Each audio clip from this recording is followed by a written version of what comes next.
Right, hello guys, and welcome to today's video. In today's video, I'm going to be sharing with you my best MW3 and Xbox Elite Series 2 settings here in Season 5 for Modern Warfare 3. And of course, we're going to be starting with the Xbox Elite Series 2 controller settings.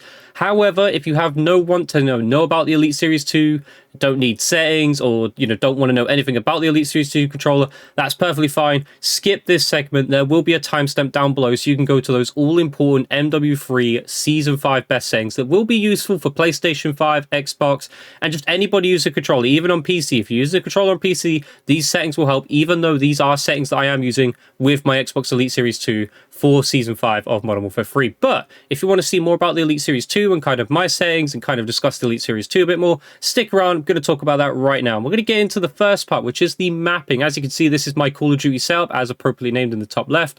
But you can see nothing has really changed too much. Of course, A is A. Sorry about that. A is A, B is B, Y is Y. You get the point, right? Everything is the same. However, most of you will probably be interested in the paddles. As you can see at the bottom, there's X there, Y there, B there, A there. However, what this doesn't show you, and unfortunately I don't have a hand cam to show you this, I only use one of those paddles, and the only paddle I actually use, as you can see, is the bottom right one there, that being A. That is the only paddle that I am actually using, and the reason I use the A paddle, of course, or A as a paddle, is A for me is jump in the game, and we'll show you that in the MW3 settings, but A is jump for me. I like to jump shot, having my finger, or my middle finger resting on the A button to be ready to jump shot at any point that I need to, is great for me. That's the only paddle I need. I've tried using two paddles. I didn't like it. I tried three. I've tried four. It just didn't work for me. So I'd recommend that you guys experiment with this. This isn't a be-all, and whatever setting that I use is kind of the setting that you should be using. If I use one paddle, doesn't mean you should only use one paddle. If you can use two paddles, great. If you can use three paddles, great. If you can use four paddles, great. If you don't want to use any paddles, that's great too. You don't have to use the paddles. I just think that A is a great paddle to use, and also, as you can see by the image, it shows a long paddle there. I'm actually using a short paddle in that slot. It's not actually a long paddle like this menu shows you. It is actually a short paddle there, so experiment around with the paddles. Of course, with the Xbox Elite Series 2, you do get paddles specific to the controller. You get a long paddle, short paddles, and you get four to use, of course. Two long, two short. Experiment. Place them on the controller how you want. Give it a shot. Experiment with what you want to use. Maybe you want to use Y. Maybe you want to use B. Experiment around with it. But these are what I'm using. This is kind of a guideline that you can follow. But I definitely recommend playing around with it and finding what best works for you when it comes to the map and your controller. But again, I only use A. I only use one paddle. You don't have to use all the paddles. You don't even have to use any of the paddles. That's up to you. But moving on, we're going to move over to the left stick. Now, the left stick, I'm going to be honest, nothing crazy here, okay? This should be on default radial. If it's not, change it to radial, but it should come as the controller standard should come as radial. Make sure it's on radial. It's just normal. It's movement. You don't need anything here. You don't need it to be precise. You just need it to be quick and snappy, and radial is what you need on this. So there's nothing too crazy for that. But next up, this is the secret sauce. This is going to help you out so much, and I'm telling you now, if you get this controller, make sure you're taking advantage of this calculation right here, true diagonals. I wish I had a hand cam for this, but this is following my movement and on that right stick perfectly. Like, it is to a T, whereas like radio and the other one, which is axis independent, don't quite follow exactly. It kind of estimations and has a different way of working it out. This follows your true movement on your right stick, and it is way more accurate. It will help you hit your shots better. Trust me, this setting is incredible. I've been using it for years now. You can probably go back and see my other videos, like the Elite controller.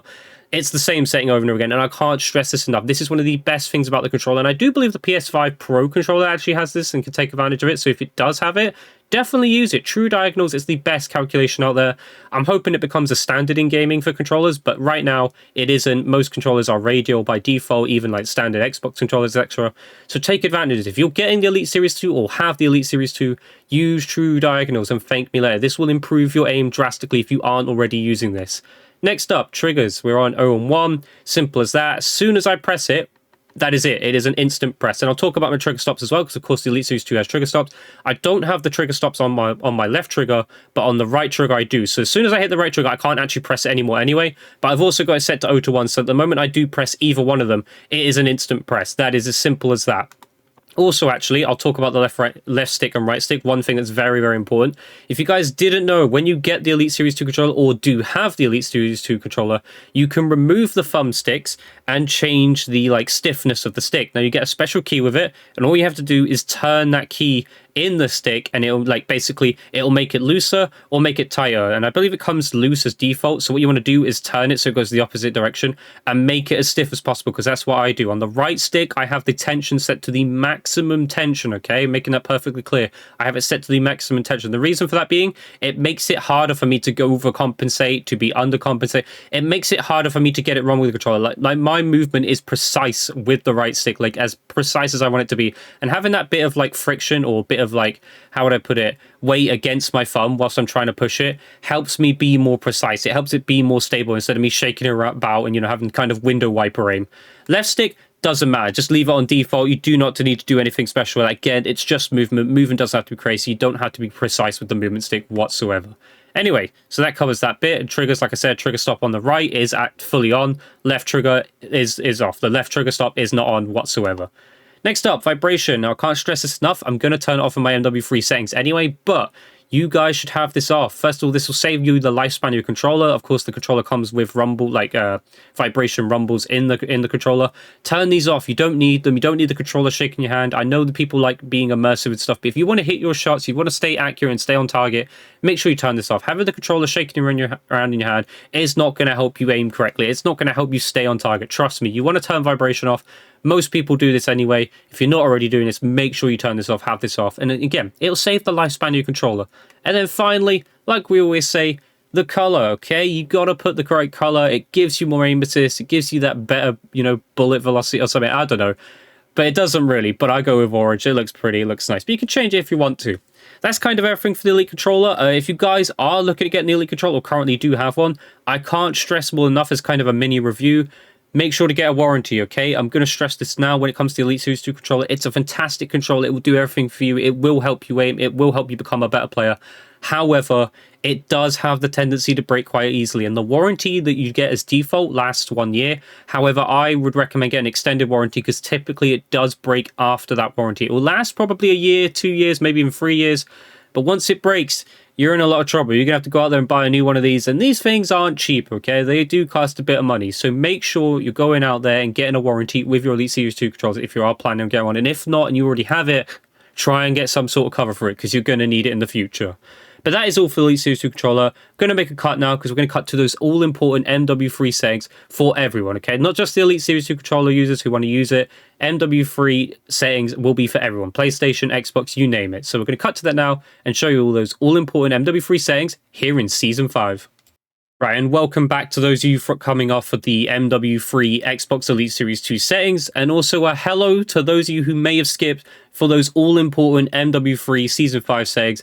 Here we are. We're going to be talking about those all-important MW3 Season 5 settings, starting with the controller, of course. Now, first of all, we're going to talk about the button layout, which I have on tactical. The reason for this being, meleeing is not too useful in the game, so I've got that set to B. It means I can still use it when I want to use it. However, the all-important thing, and I'm sure most of you know about this already, if not, if you are new to the game, because of course this game has come to Game Pass, so welcome if you are new to the game and are playing through the Game Pass.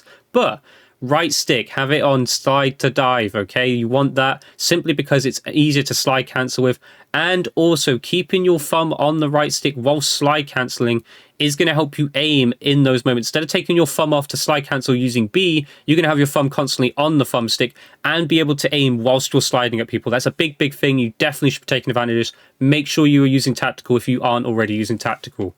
Next up, Bumper King, do not need. Flip, you can do this if you're on PlayStation. Like this is something that does actually benefit you on those PlayStation controllers. I have seen many people do this, so try it on that. Xbox would not recommend though. Do not do it on Xbox controllers. Stick layout preset, normal, do not change this. Controller vibration, I can't stress this enough. Have this off. You do not want the controller shaking in your hand, simply because you're just not going to be able to aim well. I've already stressed this in my Elite Series 2 settings about, you know, turning off the vibration on the actual controller itself. But in-game, have it off as well. You do not want the controller vibrating in your hands. You want to be as accurate as possible, and having the controller vibrating in your hands is not going to help with that. Next up, dead zone inputs, this is important because this is going to help you aim tremendously and affect how you aim too. So you can test this, of course, to take if you are also getting that stick drift, which is kind of what this is for. But because I got a relatively newish Xbox Elite controllers and it's not worn out yet, I have the left stick min on 2, left that on 99, right stick min is on 5, right stick max is 99, and then left trigger and right trigger is 0. So the reason for left trigger and right trigger is 0, 0 is so the moment I press those triggers, they are instantly hitting. Like, that is it. I am aiming. That is it. I am shooting. Like, they are going to be instantaneous presses, and it won't be any delay on that. Now, the difference between the right stick and left stick I've gotten 2 because it's just movement, so it doesn't really matter even if you get stick drift, as long as it's not too crazy. If it's going crazy, then bump this up a bit, but I have it on 2. And then right stick, I have it on 5, and I could probably have this low. I could actually have it on 2. However, controllers over time, unless they have those Hall effect sticks, which if you are using one of those types of controllers, you can probably set this low and get away with it for a very, very long time, maybe even indefinitely. But most controllers in the modern era develop stick drift over time.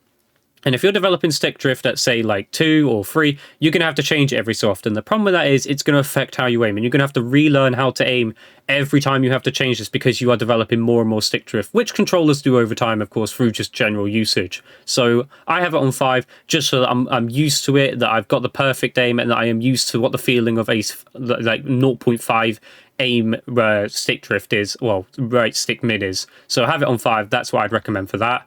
That is it for that bit. So next up, we're moving on to aiming, which is very, very important, which is, of course, the sensitivity, which we'll talk about.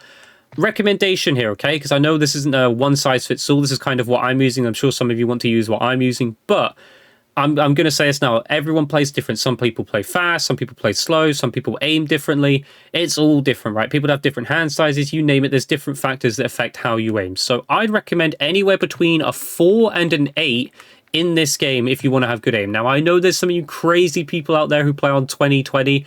If you do and you are hitting your shots and you are confident in that, absolutely go for it. You know, as long as you're hitting your shots, that's all that matters. But if you're not one of those people who aren't comfortable with aim, bring it down. You don't need to spin around like crazy. Put it on either 4-4 or 8-8. I'd keep them the same though. I'd keep them like 4-4. I wouldn't go like 4-6 or 6-4. I'd keep them the same. So I go with 5-5. You can change this as well if you really want to, but I wouldn't recommend that. I've tried around with it. It didn't really do anything for me. ADS sensitivity multiplier, keep this on 1. You want that kind of consistent feeling whilst you're aiming. You do not need to change this. Sensitivity multiplier, again, this doesn't matter, doesn't really affect anything. Vertical aim access, leave this as standard. This doesn't matter simply because, if I'm completely honest, tactical stance is not very useful. I'm going to talk about that bit in a second, of course, but this doesn't really need changing. You shouldn't even be tactical stancing anyway in this game. It just isn't beneficial whatsoever, unless you're doing challenges. If you're doing challenges, then of course mess around with this, but I keep it on 1. This is very important. Now, most people I imagine are using this anyway, but I'd say you should either be using standard or dynamic. However, linear is pretty good too. So if you want to experiment with linear, I'd say give it a shot because it is actually pretty good if you can nail it down. However, I've set it with dynamic. Dynamic is the best for me. And the reason I find dynamic the best is because of this here as well. The aim response curve slope. This is something I'd also recommend playing around with because I don't think a lot of people are using this. So I think this is kind of a secret thing that a lot of people aren't taking advantage of that does massively help your aim. I've experimented with this quite a bit, and I'd say for you guys to test this out for yourself and like try it in 0.05 differential. So start at like 0.70 or 0.50 or something, and either go 5 up or 5 down depending on how it's feeling to you. But for me, I've settled on 0.65. This is what I've kept it on for the longest time now. It helps me aim. It's perfect. It has made such a big difference. Dynamic itself was already overpowered, but having this setting down here to even change that dynamic and fine tune it even more makes it even more overpowered. So definitely take advantage of this. I've got on 0.65, which you can use as well. But if you don't think that's, suits you, then change it by like 0.05 up or 0.05 down until you find a setting, like a value that works for you. This doesn't matter. Keep that on 1. ADS sensitivity, transition timing, have that on instant. You want your sensitivity to take like instant effect. You don't want some weird half in, half out, you waiting for your aim settings to take over. You don't want that. It's not going to help. This is actually quite useful. I have it off because I don't actually use any of this. But if you're one of those people who snipes with those higher zooms, optics and stuff, definitely mess around with like making this higher or like that, so you can obviously hit quick scopes and stuff or drag your aim like faster. Definitely useful. I don't personally use it, but you can do that if you want to. Target aim assist. I don't need to state this, I don't think, but have this on. You shouldn't have this off. Aim assist type. Pick between these two, default or black ops, okay? Now I'm going to talk about how these work, okay? Because I don't think people explain this well enough. Default is the aim assist bubble. Basically, the whole aim assist is around the entire player, but isn't as strong as Black Ops. However, Black Ops is stronger aim assist, but you don't get the aim assist bubble bigger, like if that makes sense. So basically, not the whole character it has an aim assist to it, right? You have to get it to like dead center of the character to get that really, really strong aim assist. Whereas default is the entire character model with a slightly less bit of aim assist compared to Black Ops. So I've settled with that because I want the aim assist to catch my aim, of course. I know some of you are going to hate this, especially if you are PC players using keyboard and mouse. But aim assist, you want it catching your aim for you, especially when you're trying to swipe to the left and hit those snapshots and stuff. So I think default's personally the best. Black Ops, you can use it. It is there to be used. It is pretty good still. But default is what I've settled on, simply because the aim assist bubble is a lot bigger than the Black Ops aim assist. Next up, gameplay. Okay, automatic sprint. I have this off. I know a lot of people use this. You can absolutely use this. It's useful for slide cancelling. It's actually very useful for slide cancelling. But I'd say you either have it off if you don't want to use it, or automatic tack sprint. I wouldn't say automatic sprint really does much, to be honest. Either go with automatic tack sprint or just have it completely off is my personal opinion that. But I think most people would probably want to go with automatic tack sprint. I just don't like using it. It doesn't feel right for me. And I like doing it myself, to be honest. This doesn't really matter. Auto move forward does not matter. Single tap run. The reason you want to use this is many reasons. One, you're going to be like sprinting as soon as you hit this, so definitely have this on. Also, it's going to save the lifespan of your controller. If you're having to double tap to sprint or do a tactical sprint, it's going to cause you to break your controller's thumbstick. Like, over time, you're going to cause yourself more stick drift. You're going to damage your controller, and it's not going to help your controller in the long run. So definitely have this in either single tap run or single tap sprint. But I go with single tap run so that I can tactical sprint whilst ready. So it's as simple as that. Have it on that. That's the best thing. These, I'm going to talk about all these together, but have this off, have this off, and have this off. The reason for all of these being on, as you can see, are all mantling. Now, this doesn't mean you can't mantle. You can still jump up and do things, but you're not going to be accidentally mantling, okay? Like I said in my Elite Series part of the video, I like to jump shot a lot. If I jump shot near something like that brick wall, like it's showing that image, I will accidentally mantle it. It's going to throw my aim off. It's going to make me go up on a ledge that I don't want to go up. It's going to just accidentally mantle me on something that I don't want to. It happens a lot. I know it does. It happened in previous CODs before they actually added this to the games. Definitely have your mantle off so that you're not accidentally mantling things in the middle of a gunfight. Otherwise, you're going to throw your aim off when you're doing those jump shots in the middle of those gunfights. Slide dive behavior. Now, this does make a difference, okay? This weirdly does affect how the slide and that works, whether it's more responsive or not. I'd have it on either tap to slide, or slide only, or hybrid. Them three seem to be the best. Do not have it on dive only, and do not have it on tap to dive. You want it on those three because it does actually make a difference. And I'd say slide only because I felt that slide only has made it more, how would I put it, responsive when trying to hit those slide cancels. It's very weird. It might even be placebo. I might be making this up in my mind. But I can't say that I don't, it does feel different. It definitely feels different when I'm using slide only. It seems to be more responsive with just being able to do a slide cancel when using slide only. So I definitely recommend that. All of this stuff doesn't really matter. Sprinting door bash, I'd have this on. Ledge climb behavior, again, this doesn't really matter, but have it mantle only. Aim down sight behavior on hold. Simple as that. Weapon mount activation. Weapon mounting isn't very good in this game. You also don't want to be accidentally weapon mounting, so I'd have this on ADS plus melee, just so it's still there as an option, but you don't want to be accidentally doing it in the middle of a gunfight. Weapon mount exit delay, in case you do it, make sure you have it on instant so you can get off the barrel or whatever you're mounted to quickly. Tactical stance, same reason for like weapon mount. It's not very useful in this game. However, there are challenges in this game that do involve the tactical stance, so it's there to be used when I want to use it. So I have it on LT and down, just so I'm not accidentally doing it in the middle of gunfights. And it helps you, having it on this as well, means the tactical stance doesn't ruin your slide cancel, but that you don't want this like basically ruining your slide cancel midway through the slide cancel. So definitely have this on ADS or down button, or just something that isn't like, you know, automatically doing the tactical stance in the middle of a gunfight. Tactical stance behavior does not really matter. Armor plate, again, doesn't matter for multiplayer. This is more for multiplayer, but you can use these settings in Warzone if you really want to. Other than that, these settings there don't really matter. We're going to skip the keyboard and mouse because, of course, we're not using keyboard and mouse. But we're going to talk about this, okay? Now, I spoke about this in my lag video, which I've done quite a few videos, and I'm going to be planning on doing another one, unfortunately, because of a specific reason. I'm sure you guys can guess. But anyway, on-demand texture streaming, have this off. This will cause you lag. It will make your game lag more. You will have higher ping, and you will randomly lag in gunfights more often than not. Do not have this on. It does not improve the texture of the game so dramatically that you want to have this on. It's just useless. I don't know why this feature's in the game. And if you're one of those people who has like a download limit or you have an internet limit, this is going to eat your internet, okay? This is going to eat away at your download limit. So do not have this on whatsoever. Next up, weapon motion blur.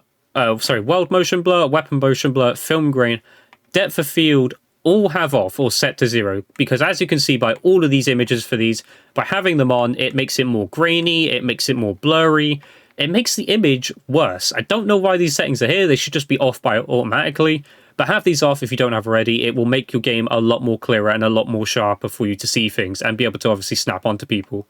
Fidelity casts, have this on. This is so useful for making your game look great, especially on those older consoles, which I do know are struggling a little bit with these games. As, you know, Modern Warfare 3 seems to get more and more content, these older consoles seem to struggle more. Definitely have this on. It will help improve your game's performance a lot more and make your game look nicer too. And also, I'd set this between 80 or 100, but I just go with 100. I like it. It helps me out massively. It makes the game look a lot sharper. And I've sent you some user seen from my gameplays, like the image is very crisp and clear for me to see. So yeah, definitely have that on. Eco mode preset, have that off. If you have a monitor capable of doing so, have 120 Hz on, which is 120 FPS.